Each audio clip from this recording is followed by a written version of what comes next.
qurbonlik bo'yicha ma'lumotlar rosa ko'p so'rashadi. Qaysi holatlarda so'yishsa bo'ladi? O'shani sizlarga qisqacha ma'lumotlarni berib o'tib ketamiz.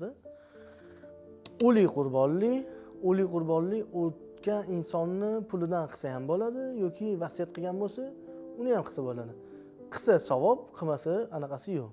Razitsasi yo'q. Ikkinchisi, aqiqa bor.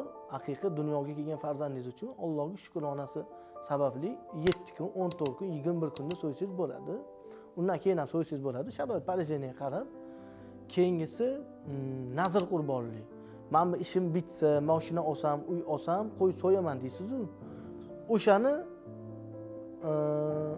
so'yganingizdan keyin go'shtini ham yemaysiz, tarqatib yuborasiz. Iloji boricha yaqinlaringizga, miskinlarga tarqatib yuborasizlar. To'rtinchisi shukrona. Shukrona u ham o'sha nazrga o'xshagan narsa. Bitadigan ishlaringizni shukronasiga so'yib olsangiz bo'ladi.